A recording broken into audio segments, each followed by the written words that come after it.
Hello friends, എല്ലാവർക്കും നമസ്കാരം. നിങ്ങളേവരും കാത്തിരിക്കുന്ന രേവതിയുടെയും സച്ചുടെയും ഇന്നത്തെ വിശേഷത്തിലേക്ക് എല്ലാ കൂട്ടുകാർക്കും സ്വാഗതം. എല്ലാവർക്കും നല്ലൊരു ദിവസം ആശംസിച്ചുകൊണ്ട് തന്നെ നമുക്ക് ഇന്നത്തെ വിശേഷത്തിലേക്ക് കടന്നാലോ. അതിനു മുമ്പായിട്ട് ആരെങ്കിലും നമ്മുടെ ചാനൽ ആദ്യമായിട്ട് കാണുന്നുണ്ടെങ്കിൽ ഒന്ന് സബ്സ്ക്രൈബ് ചെയ്ത് വെക്കണം. അതിനോടൊപ്പം മാക്സിമം എല്ലാവരും ഒരു ലൈക്ക് അടിച്ചിട്ട് വീഡിയോ കാണാൻ വേണ്ടി ശ്രദ്ധിക്കണം. അപ്പൊ നമുക്ക് നേരെ ഇന്നത്തെ വിശേഷത്തിലേക്ക് തന്നെ കിടക്കാം. തുടങ്ങുമ്പോൾ തന്നെ കാണിക്കുന്നത് നമ്മുടെ വർഷേനെ ശ്രീകാന്തിനെയാണ്. അങ്ങനെ നമ്മുടെ വർഷ പറയാണ്, എനിക്ക് വല്ലാത്ത തലവേദന, അതുകൊണ്ട് ഞാനൊന്ന് പോയി കിടന്നോട്ടെ, എനിക്ക് ഭയങ്കര ക്ഷീണമാ, എനിക്ക് പേടിയാ എന്നൊക്കെ പറഞ്ഞുകൊണ്ട് നമ്മുടെ വർഷ പോയി കിടക്കാൻ വേണ്ടി തുടങ്ങുകയാണ്. ഏതായാലും ശ്രീകാന്ത് അവിടെ ഓരോ ജോലികളൊക്കെ ചെയ്യുന്നു. അപ്പോഴാണല്ലോ നമ്മുടെ ഭാമ ചന്ദ്രനെയും കൊണ്ട് ഇങ്ങോട്ടേക്ക് വരാൻ തീരുമാനിച്ചിരിക്കുന്നത്. നമ്മുടെ ചന്ദ്രയ്ക്ക് ഒരേ ഒരു ലക്ഷ്യമേ ഉള്ളൂ, എങ്ങനെയെങ്കിലും വർഷേനെ തിരിച്ച് വീട്ടിലേക്ക് കൊണ്ടുപോകണം, കോടീശ്വരി ആകണം. അതിനു മുമ്പ് അങ്ങാണ് വർഷയുടെ വീട്ടിൽ നിന്ന് ആരെങ്കിലും വന്നു കഴിഞ്ഞിട്ടുണ്ടെങ്കിൽ തീർന്നില്ലേ, പ്രശ്നമാവും അല്ലേ. കോടീശ്വരി ആകാൻ പറ്റുമോ? അതുമല്ല, രേവതിയായിട്ട് നമ്മുടെ വർഷ കൂട്ടായി കഴിഞ്ഞിട്ടുണ്ടെങ്കിൽ അതിലും വലിയ പ്രശ്നം. അപ്പൊ ഇതിനൊക്കെ മുമ്പ് നമ്മുടെ ചന്ദ്രയ്ക്ക് നമ്മുടെ വർഷേനെ പോയി ചാക്കിലാക്കണം. അപ്പൊ അതുകൊണ്ടാണ് നമ്മുടെ ചന്ദ്ര ഭാമേനെയും കൂട്ടി ഇങ്ങോട്ടേക്ക് വരുന്നത്. അങ്ങനെ ഓരോ പണികളൊക്കെ ശ്രീകാന്ത് ചെയ്തോണ്ടിരിക്കുമ്പോഴത്തേക്കും കോളിംഗ് ബെൽ അടിക്കുകയാണ്. പെട്ടെന്ന് ചെന്ന് നോക്കാണ് ശ്രീകാന്ത്. ആരാന്നൊന്നും അറിയില്ല, പേടിച്ചിട്ടൊക്കെ ആട്ടോ ചെന്ന് നോക്കണത്. അങ്ങനെ ചെന്ന് നോക്കുമ്പോഴത്തേക്ക് ദാ നിൽക്കുന്നു നമ്മുടെ ചന്ദ്ര. എടാ മോനെ ശ്രീകാന്തേ എന്നും പറഞ്ഞുകൊണ്ട് അങ്ങ് വന്ന് കെട്ടിപ്പിടിച്ചങ്ങ് കരയാനും തുടങ്ങി കേട്ടോ. ചന്ദ്രയ്ക്ക് വിഷമമുണ്ട്, അത് വേറെ കാര്യം, മകനാണല്ലോ, അപ്പൊ ആ ഒരു വിഷമം ഉണ്ടല്ലോ. അങ്ങനെ കരയാൻ തുടങ്ങി. അപ്പോഴത്തേക്ക് ശ്രീകാന്ത്, അമ്മയ്ക്ക് എങ്ങനെ ഇങ്ങോട്ടേക്ക് വരാൻ തോന്നി? അല്ല, അച്ഛനാണോ അമ്മേനെ പറഞ്ഞു വിട്ടത്? അല്ല മോനെ, അമ്മയ്ക്ക് മോനെ കാണാതിരിക്കാൻ പറ്റുമോ മോനെ? എത്ര ദിവസമായി എന്നറിയാമോ? അമ്മ പട്ടിണി കിടക്കുക, നിരാഹാരം കിടക്കുക. അങ്ങനെയെങ്കിലും മോനെ തിരിച്ചു കൊണ്ടുവരണം എന്ന ഒരൊറ്റ ചിന്തയെ അമ്മയ്ക്കുള്ളൂ. പക്ഷെ എന്ത് ചെയ്യാനാ, ആ സച്ചി അവൻ സമ്മതിക്കണ്ടേ? അവൻ സമ്മതിക്കത്തില്ലെന്ന് എനിക്കറിയാം. അതാ മോനെ വിളിക്കാത്തത്. അങ്ങേർക്ക് മോനെ കാണണമെന്നും അങ്ങേരെ മോനെ കൊണ്ടുവരണമെന്നും ഒക്കെ ആഗ്രഹമുണ്ട്. പക്ഷെ അവൻ ഒരുത്തൻ കാരണമാ. അവന് വളം വെച്ച് കൊടുക്കാനായിട്ട് അവളും ഉണ്ടല്ലോ, ആ ഒടുക്കത്തവള്.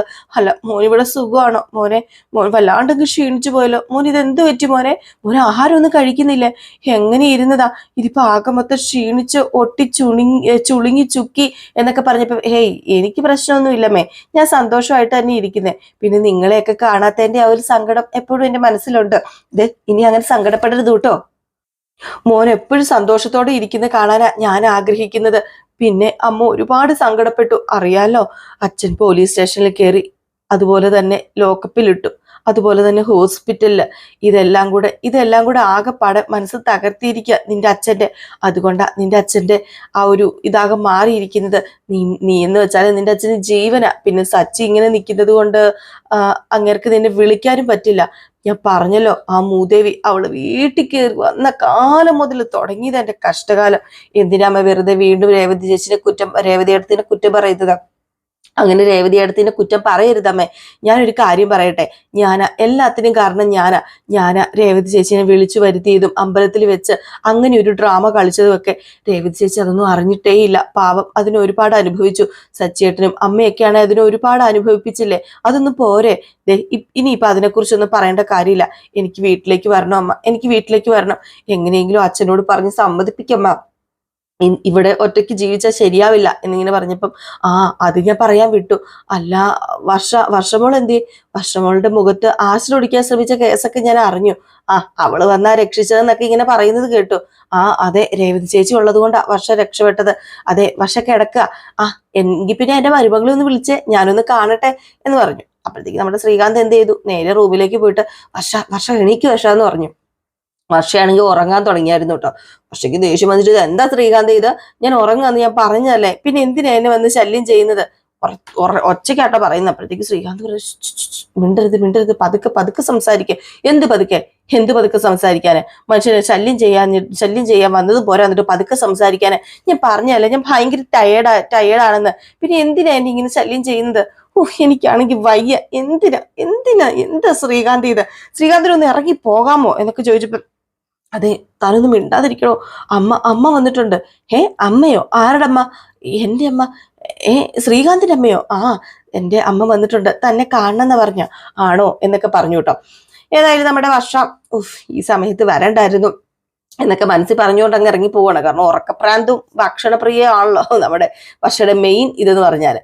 ഏതായാലും ഈ സമയത്താണെങ്കിൽ മരുമകളെ കാത്തിങ്ങനെ നിൽക്കുകയാണ് കേട്ടോ. മരുമകൾ വരുന്നത് നോക്കി ഇങ്ങനെ വെയിറ്റ് ചെയ്തിരിക്കുകയാണ്. അപ്പൊ ഭാമ പറയുന്നുണ്ട്, തയ്യാറായിട്ടിരുന്നോ, അതേ നിന്റെ മരുമകൾ വന്നാലുണ്ടല്ലോ നിന്റെ കാലയിൽ ഇപ്പൊ വന്ന് വീഴും, കാലേ വീണ് നമസ്കരിക്കും, അതുകൊണ്ട് മര്യാദയ്ക്ക് നീ ഇരിക്കണീ എന്നൊക്കെ പറഞ്ഞ് നമ്മുടെ ഭാമ അങ്ങോട്ട് ചന്ദ്രനെ ഭയങ്കരമായിട്ട് ഇങ്ങനെ എന്താ പറയാ മരുമകള് വരുന്നതിനെ കുറിച്ചൊക്കെ ഇങ്ങനെ പറഞ്ഞു കൊടുക്കുകയാണ്.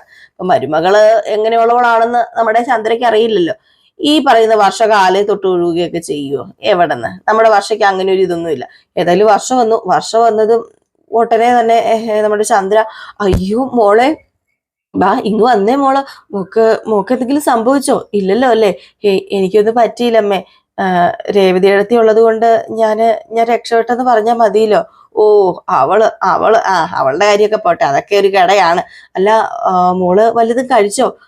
കഴിച്ചു അമ്മേ എന്നൊക്കെ പറഞ്ഞു. എന്നിട്ട് എന്നാ പിന്നെ മോളോട് ഇരിക്കാൻ പറഞ്ഞു. അപ്പൊ ഇതിനിടയിൽ വന്ന് കാലിൽ തൊട്ട് തൊഴും, അനുഗ്രഹം മേടിക്കും എന്നൊക്കെ ഒരു ചിന്തയുണ്ടായിരുന്നു. അതൊന്നും നടന്നില്ല. എവിടെന്ന് കാലിൽ തൊട്ട് തൊഴേണ്ട നമ്മുടെ വർഷം എന്ത് ചെയ്തു, നേരെ അവിടെ ഒരു സെറ്റിയിൽ കാലുമേ കാലൊക്കെ വെച്ച് അങ്ങോട്ട് കയറ്റി അങ്ങോട്ട് ഇരുന്ന് കഴിഞ്ഞിട്ട് നമ്മുടെ ചന്ദ്ര ചോദിച്ചു, അല്ല മോള് വീട്ടിലേക്ക് വരുന്നില്ലേ?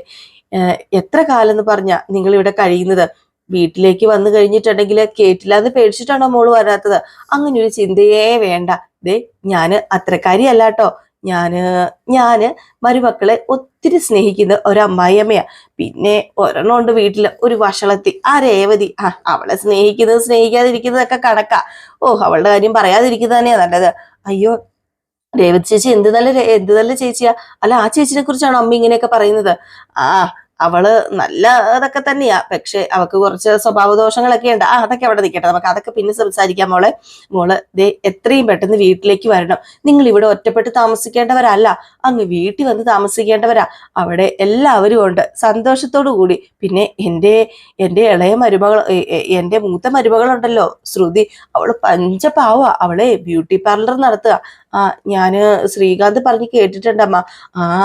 അവളും കൂടെ നീയും കൂടെ കൂടിയാ പിന്നെ നല്ല രസമായിരിക്കും നിനക്ക്. അവള് നല്ലൊരു കൂട്ടായിരിക്കും, ഒരു കൂട്ടുകാരിയും ഒരു ഏടത്തി എല്ലാം ആയിരിക്കും. പിന്നെ മോളെപ്പോലെ തന്നെ ഉണ്ടല്ലോ, അവള് വലിയ കോടീശ്വരിയാ.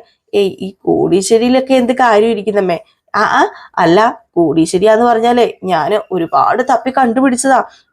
എനിക്ക് പ്രിയപ്പെട്ട മരുമകള് തന്നെ അവള്. അവൾക്ക് എന്നെ ഭയങ്കര ഇഷ്ടാ. എന്നെ കൈവെള്ളയെ കൊണ്ട് അവള് നടക്കുന്നത്.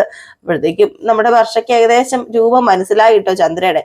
ഏതായാലും നമ്മുടെ വർഷ പറഞ്ഞു, ഏതായാലും ഇപ്പൊ ഞങ്ങൾ അങ്ങോട്ടേക്ക് വരാനൊന്നും തീരുമാനിച്ചിട്ടില്ല. ഞങ്ങളിപ്പൊ തന്നെ ജീവിക്കാൻ തന്നെയാണ് തീരുമാനിച്ചിരിക്കുന്നത്. തന്നെ ജീവിക്കുന്നതിന് എന്താ പ്രശ്നം ഇരിക്കുന്നത്? ഇതുപോലെയുള്ള പ്രശ്നങ്ങളൊക്കെ വരുമ്പോൾ നേരിടണം. അത് സ്വാഭാവികമാണല്ലോ. അത് പതുക്കെ ഞങ്ങള് അങ്ങ് നേരിട്ടങ്ങ് ശീലമായിക്കോളും. പിന്നെ ഞങ്ങള് എങ്ങനെയാണെന്ന് വെച്ചാല് ജീവിച്ചോളാം എന്നൊക്കെ ഇങ്ങനെ പറഞ്ഞു കേട്ടോ. അപ്പൊ ഇവരിങ്ങനെ സംസാരിച്ചുകൊണ്ടിരിക്കുന്നു. അപ്പൊ ഇംഗ്ലീഷിലൊക്കെയാണ് നമ്മുടെ വർഷം സംസാരിക്കുന്നത്. പകുതി ചന്ദ്രയ്ക്ക് മനസ്സിലാവുന്നില്ല കേട്ടോ. ഭാവിയെ ചന്ദ്രയും കൂടെ കണ്ണേ നോക്കി വെള്ളവും വിഴുങ്ങിക്കൊണ്ടിരിക്കുന്നതല്ലാതെ നമ്മുടെ വർഷയെ കുറിച്ച് ചന്ദ്ര വിചാരിച്ച പോലെ ഒന്നും അല്ല എന്ന് ചന്ദ്രയ്ക്ക് മനസ്സിലായി. കാരണം കുറച്ച് തൻ്റെടിയാണ് എന്ന് മനസ്സിലായി. അപ്പൊ അതിനിടയില് മോള് എന്തോ ഡബിങ് ആർട്ടിസ്റ്റ് എന്നൊക്കെ പറയുന്നത് കേട്ടോ. അതെ ഞാനൊരു ഡബിങ് ആർട്ടിസ്റ്റ് ആണ്. ഏതായാലും ഇനിയിപ്പോ ജോലി പകലില്ല, ഇനിയിപ്പോ രാത്രിയേ ഉള്ളൂ. രാത്രി ഒരു 9 മണിയൊക്കെ ആവുമ്പോ പോയാൽ മതി. 9 മണിക്കോ? രാത്രി 9 മണിക്ക് ജോലിക്ക് പോകണോ? രാത്രി 9 മണിക്ക് പോകണം. ഒരു 2 മണി 3 മണിയൊക്കെ ആകുമ്പോഴത്തേക്ക് ഞാൻ തിരിച്ചു വരത്തുള്ളൂ. അപ്പോഴത്തേക്കും വീണ്ടും നമ്മുടെ ചന്ദ്ര നോക്കാണ് കേട്ടോ ഭാമേന. അയ്യട്ടാ ഇത് നമ്മൾ വിചാരിച്ച പോലെ ഒന്നും അല്ലല്ലോ ഈ കേസ് കെട്ട എന്നുള്ള രീതിയിലാണ് നോക്കുന്നത്. ഏതായാലും ഇവര് സംസാരിച്ചുകൊണ്ടിരിക്കുന്ന സമയത്താണ് പെട്ടെന്ന് നമ്മുടെ വർഷയുടെ അമ്മ വരുന്നത്. അങ്ങനെ വർഷയുടെ അമ്മ വരുന്നു, കോളിംഗ് ബെൽ അടിക്കുന്നു. വർഷയാണ് ഇറങ്ങി ചെല്ലുന്നത് കേട്ടോ. വർഷ ഇറങ്ങി ചെല്ലുമ്പോഴത്തേക്കും നിൽക്കുന്നു നമ്മുടെ വർഷയുടെ അമ്മ. വർഷയുടെ അമ്മേനെ കണ്ടത് വർഷ ഓടി ചെന്ന് കെട്ടിപ്പിടിച്ചിട്ട് അങ്ങ് കരയാൻ തുടങ്ങി കേട്ടോ. കാരണം പെമ്മക്കൊക്കെ അമ്മമാര് വരുമ്പോഴുണ്ടാവുന്ന ഒരു സന്തോഷവും ഒക്കെ അത് പറഞ്ഞറിയിക്കാൻ പറ്റില്ലല്ലോ. അപ്പൊ അങ്ങനെ ചെന്ന് കെട്ടിപ്പിടിച്ചിട്ട് കരയാൻ തുടങ്ങി. നമ്മുടെ വർഷയുടെ അമ്മയാണെങ്കിൽ മോക്കൊന്നും സംഭവിച്ചില്ലല്ലോ അല്ലെ, മോക്കൊന്നും പറ്റിയില്ലല്ലോ അല്ലെ, ഞാൻ വീഡിയോ കണ്ടായിരുന്നു. ഏതായാലും എന്തോ എന്റെ പ്രാർത്ഥനയായിരിക്കും മോളെ ഈ അമ്മയോട് ക്ഷമിക്കും മോളെ എന്ന് പറഞ്ഞപ്പം അമ്മയോടാണ് ഞാൻ ക്ഷമിക്കേണ്ടത്, എന്നോടല്ലേ അമ്മ ക്ഷമിക്കേണ്ടത്. അപ്പൊ അതൊക്കെ സംഭവിച്ചു പോയി. കേറി അമ്മ വീടിനകത്തേക്ക് കയറി വന്ന് പറഞ്ഞ് കൂട്ടിക്കൊണ്ട് പോയിട്ട് നമ്മുടെ വർഷയുടെ അമ്മയോട് പറയാണ്, ഇതാ ശ്രീകാന്തിന്റെ അമ്മ ഇവിടെ ഇരിക്കുക എന്നൊക്കെ പറഞ്ഞ് നമ്മുടെ വർഷയുടെ അമ്മേനെ അവിടെ ഇരുത്തുകയാണ്. അപ്പോഴത്തേക്കാണെങ്കിൽ നമ്മുടെ വർഷയുടെ അമ്മ പറഞ്ഞു, ഞാൻ വന്നത് വേറൊന്നുമല്ല, എനിക്ക് എന്റെ മോളെ കുറിച്ച് ഓർത്ത് വല്ലാത്ത സങ്കടമുണ്ട്. അവള് ഒരു എടുത്തുചാട്ടം തന്നെയാ ചെയ്തത്. നിങ്ങളുടെ മകന് ഒരു വകതിരിവില്ലാതായി പോയി. അതുകൊണ്ടാണല്ലോ കല്യാണം നടക്കാനിരുന്ന പെണ്ണിനെ വിളിച്ചോണ്ട് പോകുന്നത്. ഏതായാലും നടന്നതൊക്കെ നടന്നു. എന്റെ മകളെ അങ്ങ് പാടെ എനിക്ക് ഉപേക്ഷിക്കാൻ പറ്റുമോ? അങ്ങനെ ഉപേക്ഷിക്കാൻ പറ്റില്ലല്ലോ. എല്ലാവരും എന്തൊക്കെ പറഞ്ഞാലും ഞാൻ പ്രസവിച്ചല്ലേ, 10 മാസം ചുമന്ന് ഞാൻ വളർത്തിയതല്ലേ, കാക്കയ്ക്കും പൂച്ചയ്ക്കും കൊടുക്കാതെ തൻകുഞ്ഞ് പൊൻകുഞ്ഞെന്ന് പറഞ്ഞുകൊണ്ട് ഒരൊറ്റ ഓർമ്മേ ഉള്ളൂ, ഒത്തിരി ഒന്നുമില്ല. അതുകൊണ്ട് അങ്ങനെ വിട്ടുകളയാനൊന്നും എനിക്ക് പറ്റില്ല എന്റെ മോളെ എന്നൊക്കെ ഇങ്ങനെ പറഞ്ഞപ്പോഴത്തേക്കും ചന്ദ്ര പറഞ്ഞു, നിങ്ങളൊന്നുകൊണ്ടും പേടിക്കൊന്നും വേണ്ട, നിങ്ങളുടെ മകളെ പൊന്നുപോലെ ഞാൻ നോക്കിക്കോളാം. എന്റെ മകളെ പൊന്നുപോലെ നിങ്ങൾ നോക്കൂല്ലോ, അതെനിക്കറിയാം. പൊന്നുപോലെ എങ്ങനെ നോക്കാതിരിക്കും? അത്ര മകളാണല്ലോ എന്റെ കൊച്ചിനുള്ളത്. എന്റെ കൊച്ചിന്റെ സ്വത്ത് കണ്ടിട്ടായിരിക്കാന്ന് പറഞ്ഞപ്പോഴത്തേക്കും പെട്ടെന്ന് നമ്മുടെ വർഷ പറഞ്ഞു, അമ്മ ഒന്നും മിണ്ടാതിരിക്കുന്നുണ്ടോ? അമ്മ എന്തിനാ അതിനെക്കുറിച്ചൊക്കെ സംസാരിക്കുന്നത്? ഏതായാലും അല്ല അമ്മ ഇതിനെ ഇപ്പൊ ഇങ്ങോട്ടേക്ക് വന്നത് അച്ഛനറിഞ്ഞു അമ്മ വന്നത്? ഏയ് അച്ഛൻ അറിഞ്ഞൊന്നുമില്ല. അച്ഛൻ ആ റോഷന്റെ വീട്ടുകാരെ കാണാൻ വേണ്ടി പോയിരിക്കുക. അച്ഛനും മോളോട് സ്നേഹമൊക്കെ ഉണ്ട്, അതുകൊണ്ട് തന്നെ റോഷന്റെ വീട്ടുകാരെ കാണാൻ പോയത്. ഇതെന്തിനാ ചെയ്തതെന്ന് അറിയാൻ വേണ്ടി. മോളിനി ഇങ്ങനെ നിന്നാ പോരാ, മോള് സൂക്ഷിക്കണം. മോള് ഒറ്റയ്ക്കാണോ ഇവിടെ താമസിക്കുന്നത്? മോളും ശ്രീകാന്തും തന്നെ ഈ വീട്ടിലുള്ളോ എന്ന് ചോദിച്ചപ്പം അതെ, ഞങ്ങൾ തന്നെ ഈ വീട്ടിലുള്ളൂ എന്നിങ്ങനെ പറഞ്ഞപ്പം നമ്മുടെ ചന്ദ്ര പറഞ്ഞു, ഞാന് കൂട്ടിക്കൊണ്ട് പോകാൻ വേണ്ടിയാ വന്നത്, ഇങ്ങനെ തന്നെ ജീവിക്കുന്നത് ശരിയല്ലല്ലോ എന്ന് പറഞ്ഞപ്പം അത് ശരിയാ. ഏതായാലും നിങ്ങൾ പറയുന്ന ആ കാര്യത്തോട് ഞാൻ യോജിക്കുന്നു. തന്നെ ജീവിക്കുന്ന ഒരിക്കലും ശരിയാവില്ല. എന്റെ മകളുടെ ജീവിതത്തിനും എന്റെ മകളുടെ ജീവനും ഒക്കെ സേഫ്. അവക്ക് കുറച്ച് പേര് വേണം സംരക്ഷിക്കാൻ, അത് തന്നെയാ. അതുകൊണ്ട് മോളൊരു കാര്യം ചെയ്യണം, മോളുടെ ഭർത്താവിന്റെ വീട്ടിലേക്ക് പോകണമെന്ന് പറഞ്ഞു. ഇത് കേട്ടതും ചന്ദ്രയ്ക്ക് ഭയങ്കര സന്തോഷമായിട്ടോ. ചന്ദ്ര പറഞ്ഞു, ആണോ, ഞാനും അതിനുവേണ്ടി തന്നെ ഇങ്ങോട്ടേക്ക് വന്നത്, മോളെ കൂട്ടിക്കൊണ്ട് പോകാന്. പിന്നെ കുറച്ച് പ്രശ്നങ്ങളും കാര്യങ്ങളൊക്കെ ഉണ്ട്, അതൊക്കെ ശരിയാണ്. അത് നമ്മൾ കുടുംബക്കാര് തമ്മിൽ പറഞ്ഞാൽ തീരാന്നല്ലേ ഉള്ളൂ. അതുമല്ല, പിന്നെ രവിയേട്ടൻ പറഞ്ഞിരിക്കുന്നത് വർഷയുടെ വീട്ടിൽ നിന്ന് ആരെങ്കിലും വീട്ടിലേക്ക് കൊണ്ടുവിടുവാണെങ്കിൽ ആ വീട്ടിലേക്ക് വരാന്നാ. അങ്ങനെ ആരെങ്കിലും കൊണ്ടുവിടാനുണ്ടെങ്കിൽ എന്ന് പറഞ്ഞപ്പോഴത്തേക്ക് നമ്മുടെ വർഷയുടെ അമ്മ പറഞ്ഞു, എന്റെ മകളെ ഞാൻ കൊണ്ടുവിട്ടാ പോരെ, അതെന്റെ അത്യാവശ്യം തന്നെയാ. കാരണം അവൾ ഇവിടെ നിന്ന് കഴിഞ്ഞാൽ സേഫ് അല്ലെന്ന് എനിക്ക് നന്നായിട്ട് അറിയാം. അവൾ ഇവിടെ നിൽക്കുന്നത് സേഫ് അല്ല, അതുകൊണ്ട് ഞാൻ അവളെ കൊണ്ടുവിടാം എന്നിങ്ങനെ പറഞ്ഞു. ഇത് കേട്ടത് ഭയങ്കര സന്തോഷമായിട്ടോ. അപ്പൊ വർഷ പറയുന്നുണ്ട്, എന്താ അമ്മ ഈ പറയുന്നത്? വേണ്ട, എന്തിനാ വെറുതെ ഞാൻ അങ്ങോട്ടേക്ക് പോണത്? അതെ, ഞങ്ങൾ ഇവിടെ ജീവിച്ചോളാം, എനിക്ക് അങ്ങോട്ടേക്ക് പോകാൻ തീരെ താല്പര്യമില്ല. മോളെ അങ്ങനെ പറഞ്ഞിട്ട് കാര്യമില്ല. മോളിനി ഒറ്റയ്ക്ക് ജീവിച്ച ശരിയാവില്ല മോളെ. നിങ്ങൾ ഒറ്റയ്ക്ക് ജീവിക്കുന്നത് സേഫ് അല്ല, അതുകൊണ്ടാണ് ഞാൻ പറയുന്നത്. അവരൊക്കെ വലിയ ആൾക്കാരാണെന്ന് നിനക്കറിയാലോ, അതുകൊണ്ട് എന്ത് ചെയ്യാൻ മടിക്കില്ല. പോലീസോ അങ്ങനെ ഒന്നും ഒരു കേസ് കിട്ടും ഉണ്ടാവില്ല. അതുകൊണ്ട് തന്നെ മോളൊരു കാര്യം ചെയ്യണം, ഈ അമ്മ പറയുന്നത് കേൾക്കണം. ചന്ദ്രമതിയോടുകൂടെ മോൾ ഇനി താമസിക്കേണ്ടത് മോളുടെ ഭർത്താവിന്റെ വീട്ടിലാ. അവിടെ നിനക്കൊരു സംരക്ഷണ വലയുണ്ട്, ആ ഒരു വലയത്തിനുള്ളിൽ നിൽക്കുന്ന ഇപ്പൊ എന്റെ മോൾക്ക് നല്ലത് എന്നൊക്കെ ഇങ്ങനെ വർഷയോട് അമ്മ പറഞ്ഞു കൊടുക്കാണ് കേട്ടോ. ഏതായാലും നമ്മുടെ ചന്ദ്രമതിക്ക് കാര്യങ്ങളൊക്കെ പിടികിട്ടി. ഈ ശ്രുതിനെ പോലെയോ രേവതിനെ പോലെയോ അത്രയ്ക്ക് പാവമൊന്നും അല്ല. ഉരുളയ്ക്ക് ഉപ്പേരി എന്ന മറുപടി കൊടുക്കുന്ന ഒരാള് തന്നെയാണ് നമ്മുടെ വർഷ എന്ന് നന്നായിട്ട് മനസ്സിലായിട്ടുണ്ട് കേട്ടോ. ഏതായാലും എന്തു ആയിക്കോട്ടെ, കോടീശ്വരിയായ മരുമകളല്ലേ, പിന്നെ എന്താണ് കുഴപ്പമല്ലേ. ഏതായാലും ഇതേ സമയം നമ്മുടെ രേവതിനെ കാണിക്കുകയാണ്. രേവതി ഭക്ഷണമൊക്കെ ആയിട്ട് നമ്മുടെ സച്ചിനെ കാണാൻ വേണ്ടി ചെല്ലാണ് കേട്ടോ. അങ്ങനെ രേവതിനെ കണ്ടത് സച്ചിയുടെ കൂട്ടുകാരന്മാരെ ഓടി വന്നിട്ട്, ഇത് നമ്മുടെ രേവതിയല്ലേ, രേവതിനെ കുറിച്ച് ഇപ്പൊ എല്ലായിടത്തും പറയാനുള്ളൂല്ലോ എന്നൊക്കെ പറഞ്ഞപ്പോഴത്തേക്ക് സച്ചു പറഞ്ഞു, പിന്നെ വലിയ കേമമായിപ്പോയി എന്ന് പറഞ്ഞപ്പോ കേമമായിപ്പോയി. ഇങ്ങേർക്ക് ഇപ്പോഴും അസൂയയും കുശുമ്പ അതൊന്നും മാറിയിട്ടില്ല. അല്ല, നീ എന്തിനാ ഇപ്പൊ ഇതുമായിട്ട് വന്നത്? നിനക്ക് ഈ ഒരു ഭക്ഷണമായിട്ട് വരേണ്ട വല്ല കാര്യം ഉണ്ടായിരുന്നോ? അത് വേറെ ഒന്നുമല്ല, ഞാൻ ഭക്ഷണമായിട്ട് വന്നതേ, അത് അന്ന് നിങ്ങൾ ഭക്ഷണം കഴിച്ചില്ലല്ലോ ഞാൻ കൊണ്ടുവന്നപ്പോ. കഴിച്ചു എന്ന് എനിക്കറിയാം, ഞാൻ പോയി കഴിഞ്ഞപ്പോ നിങ്ങൾ കഴിച്ചു. അതെങ്ങനെ നീ അറിഞ്ഞു? അതെ, ഞാൻ നിങ്ങളുടെ CCTV ക്യാമറയാണ്. നിങ്ങൾ പോകുന്ന വഴിയിലൂടെ എല്ലാം ഞാനുണ്ട്, നിങ്ങളുടെ ജീവിതത്തിൽ സംഭവിക്കുന്ന എല്ലാം ഞാൻ അറിയും. ഞാൻ പറഞ്ഞില്ലേ, നിങ്ങളുടെ CCTV ആണ് ഞാൻ എന്നൊക്കെ പറഞ്ഞു കഴിഞ്ഞപ്പോഴത്തേക്കും ആയിക്കോട്ടെ. ഏതായാലും ഭക്ഷണമൊക്കെ നീ ഇവർക്ക് കൊടുക്കുക, നമുക്ക് ഒരു സ്ഥലം വരെ പോകണം. ഒരു സ്ഥലം വരെ പോകണമെന്നോ? എവിടെ? ഒരു സ്ഥലം വരെ പോകാനുണ്ടെന്നേ, ഒരു സ്ഥലം വരെ പോകണം. ഏതായാലും ഭക്ഷണം എനിക്കിപ്പോ കഴിക്കണ്ട. ഒരു കാര്യം ചെയ്യ, ഇവന്മാർക്ക് കൊടുക്കാം നമുക്ക് ഭക്ഷണം എന്ന് പറഞ്ഞു. സച്ചിന് ഏറ്റവും ഇഷ്ടപ്പെട്ട നെയ്മീൻ കറിയും അതുപോലെ കുടംപുളി ഇട്ട് വറ്റിച്ചു വെച്ച കറിയൊക്കെയാ, അതുപോലെ ഫ്രൈ ഒക്കെ ഉണ്ട്. അതൊക്കെ കഴിക്കാതെ അതൊന്നും ഇപ്പൊ എനിക്ക് തൽക്കാലം വേണ്ട. അതും കൊണ്ടൊരു കാര്യം ചെയ്യാം, എടാ നിങ്ങൾ ഇത് കഴിക്കാൻ പറഞ്ഞു. അവന്മാര് നോക്കിയിരിക്കാണല്ലോ, നമ്മുടെ സച്ചിയുടെ രേവതിയുടെ കൈ കൊണ്ട് ഉണ്ടാക്കിയതല്ലേ, അവന്മാര് വിട്ടുകൊടുക്കും. അവന്മാര് ആയിക്കോട്ടെ എന്നും പറഞ്ഞുകൊണ്ട് അവന്മാര് മറ്റേ കാക്കക്കൂട്ടില് കല്ലിട്ട പോലെ അങ്ങോട്ട് കൂടി വന്നിട്ട് എല്ലാവരും കൂടെ ആ ഭക്ഷണം എടുത്ത് കഴിക്കാനൊക്കെ തുടങ്ങുകയാണ്. ഈ ഒരു സമയം നമ്മുടെ രേവതിനെ കൊണ്ട് എന്തോ വലിയൊരു സർപ്രൈസ് കൊടുക്കാൻ വേണ്ടി സച്ചി പോവുകയാണ്. രേവതി ആവുന്ന തരത്തിൽ ചോദിക്കുന്നുണ്ട്, എങ്ങോട്ട് പോവാ എവിടെ പോവാന്നൊക്കെ. എവിടെന്ന് നമ്മുടെ സച്ചി പറയുമോ?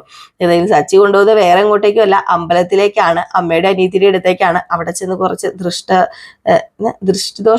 ദോഷോ അങ്ങനെ അങ്ങോട്ട് കുറച്ച് ദോഷങ്ങളൊക്കെ ഉണ്ടല്ലോ, ഈ കണ്ണേറ അങ്ങനെ നമ്മുടെ രേവതിക്ക് ഉണ്ടാകാൻ പാടില്ല. അപ്പൊ അതിനുവേണ്ടി ഉള്ള കുറച്ച് കാര്യങ്ങളൊക്കെ ചെയ്ത് പൂജകളൊക്കെ ചെയ്യാൻ വേണ്ടിയാണ് അങ്ങോട്ടേക്ക് കൊണ്ടുപോകുന്നത് കേട്ടോ, അമ്പലത്തിലേക്ക് കൊണ്ടുപോകുന്നത്. രേവതിയുടെ അമ്മയോടും അനിയത്തിയോടും വിളിച്ച് പറഞ്ഞിട്ടുണ്ട് സച്ചി, പക്ഷെ രേവതി അറിഞ്ഞിട്ടില്ല. ഏതായാലും അവിടെ ചെന്ന് കഴിയുമ്പോൾ വല്ലാത്തൊരു സർപ്രൈസ് തന്നെയാണ് നമ്മുടെ രേവതിക്ക്. അപ്പൊ ഏതായാലും കാത്തിരുന്ന് തന്നെ കാണാം ഇനി എന്തൊക്കെയാ സംഭവിക്കാൻ പോകുന്നത്. അപ്പൊ എല്ലാവരും കാത്തിരിക്കുക. അടുത്ത വിശേഷം നമ്മുടെ നയനയുടെയും ആദർശിന്റെയും വിശേഷമാണ്. കറക്റ്റ് ആയിട്ട് നമ്മൾ ആ വിശേഷമായിട്ട് വരുന്നതായിരിക്കും. എല്ലാവർക്കും ടാറ്റാ ബൈ ബൈ.